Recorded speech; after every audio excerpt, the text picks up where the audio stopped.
پہلے بات کی کہ اللہ ان 100 ناموں کے نیچے الرحمن الرحیم الملک القدوس السلام المؤمن المحیمن العزیز الجبار المتکبر خالق البارئ المصور الغفار قہار الوہاب الرزاق الفتاح علیم القابض الباسط الخافض الرافع المعز المذل سمیع البصیر الحکم العدل اللطیف الخبیر حلیم العظیم الغفور الشکور علی الکبیر الحفیظ المقیت الحسیب الجلیل الکریم الرقیب المجیب الواسع الحکیم الودود المجید الباعث الشہید الحق وکیل القوی المتین الولی الحمید المحصی المبدی المعید محی الممیت الحی القیوم واجد الماجد الواحد الاحد الصمد القادر المقتدر المقدم المؤخر الاول الاخر الظاہر الباطن والی المتعال البر التواب المنعم المنتقم عفو الرؤوف المالک الملک ذو الجلال والاکرام رب المقسط الجامع الغنی المغنی المانع الضار نافع النور ہادی البدیع الباقی وارث الرشید الصبور.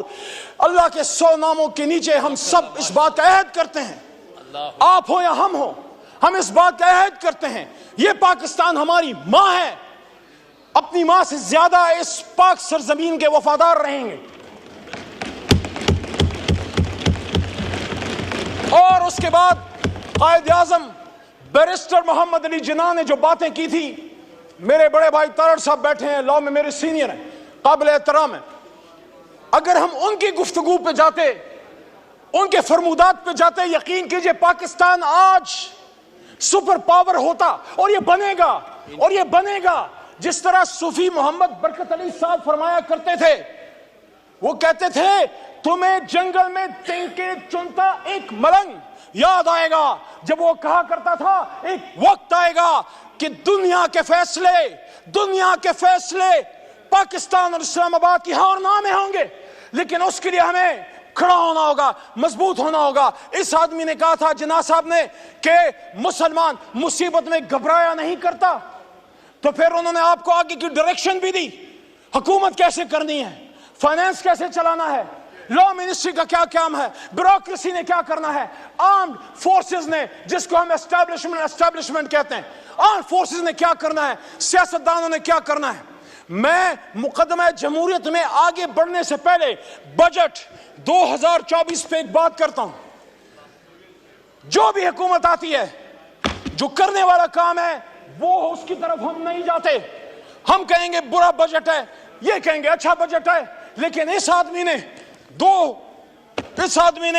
1948 میں یہ بات کی تھی اسٹیٹ بینک آف پاکستان کو سپیچ کرتے ہوئے،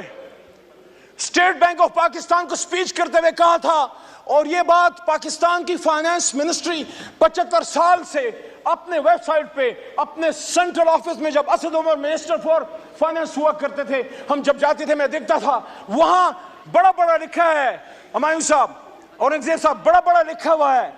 قائد اعظم نے سن 48 میں فرمایا، مفہوم ہے تقریباً، الفاظ ایسے ہی ہیں تقریباً، کہ I shall watch، state bank کو کہہ رہے ہیں کہ I shall watch with keenness the work of your research organization in devising the banking principle according to Islamic banking system. ایسا ہی ہے. اور اس میں وہ یہ بھی کہتے ہیں Honorable Finance Minister صاحب کہ the Western economic system has given the world nothing but 2 world wars. تو انہوں نے ہمیں راستہ کیا دیا؟ راستہ یہ دیا کہ آؤ دنیا کو ربا فری، سود سے پاک معیشت دیں. مسلمانان ہند نے جب پاکستان بنایا تھا لا الہ الا اللہ محمد رسول اللہ کے نام پہ، تو ہم نے دنیا کو جب ایک نئی ریاست دی، اللہ رسول کے نام پہ پہلی ریاست ہے اور شاید آخری ریاست، تو وہاں ہم نے دنیا کو اپنا اکنامک سسٹم دینا تھا. ہاں مشکل ہے، اور جیسا مشکل ہے، لیکن سفر، وہ جو نیلسن منڈیلا نے کہا تھا نا کہ journey of 1000 miles starts with a single step. Let's take that step today from the National Assembly of Pakistan, my learned brothers and sisters. دوسرا، قائد کی بات تو بڑی ایک انسان کی بات ہے. اللہ کیا کہتے ہیں؟ سورہ بقرہ آیت نمبر 276، الذين يأكلون الربا لا يقومون إلا كما يقوم الذي يتخبطه الشيطان من المس ذلك بأنهم قالوا إنما البيع مثل الربا وأحل الله البيع وحرم الربا فمن جاءه موعظة من ربه فانتهى فله ما سلف وأمره إلى الله ومن عاد فأولئك أصحاب النار هم فيها خالدون. مفہوم یہ ہے کہ جو لوگ سود کھاتے ہیں وہ اس جہان میں ایسے اٹھیں گے يتخبطه الشيطان من المس، جیسے ان کو if the evil has touched them. اور پھر آگے کیا کہتا ہے اللہ تعالیٰ؟ اللہ آگے آیت نمبر 276 میں کہتا ہے یمحق اللہ الربا ویربی الصدقات واللہ لا یحب کل کفار نثیم. اللہ ربا کو ختم کرتا ہے, سود کو ختم کرتا ہے, اور اللہ صدقات کو بڑھاتا ہے. اور آگے پھر اللہ کریم کیا فرماتے ہیں؟ یا ایھا الذین آمنوا اتقوا اللہ وذروا ما بقی الربا ان کنتم مؤمنین. اے ایمان والو, اگر اللہ سے ڈرتے ہو تو ربا کو چھوڑ دو, سود کو چھوڑ دو. سارے بجٹ پھر آپ کی ملک و قوم کی ترقی کے بجٹ ہوں گے, چاہے نون بنائے, پیپل پارٹی بنائے, یا ہم خان صاحب بنائیں. اور آگے اللہ کیا کہتے ہیں؟ یہ بڑی سخت آیت ہے. ڈپٹی اسپیکر صاحب, مجھ میں جرت نہیں, آپ خود شاہ صاحب, آپ خود صاحب تصوف خاندان سے تعلق رکھتے ہیں, آپ میں بھی ہمت نہیں, ہم میں کسی میں ہمت نہیں.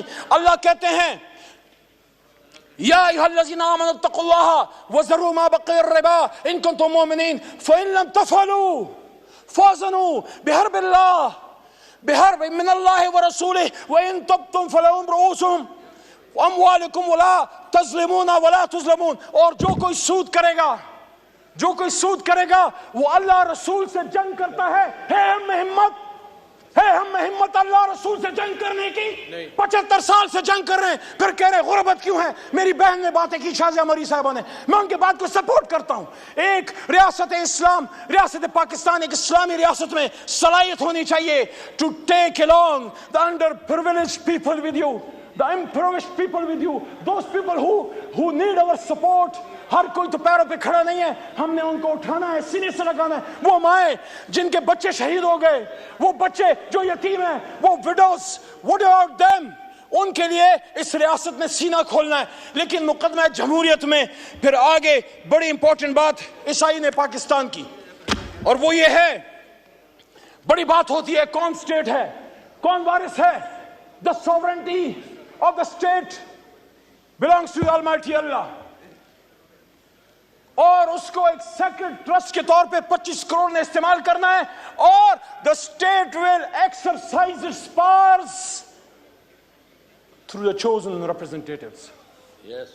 Not through some organization, not through some department of the executive arm, not army, not ISI, not any other department.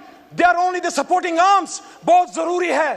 جس طرح ہاتھوں کے بغیر آپ اپاہج ہیں, اپنی آرم فورسز اور انٹیلیجنس ایجنسیز کے بغیر آپ کچھ نہیں کر سکتے. But who will decide the policies? میرے آنریبل لا منسٹر صاحب, ڈاکٹر صاحب, آپ سے بھی مخاطب ہوں, سب سے مخاطب ہوں. قائد نے کیا کہا؟ 16 جون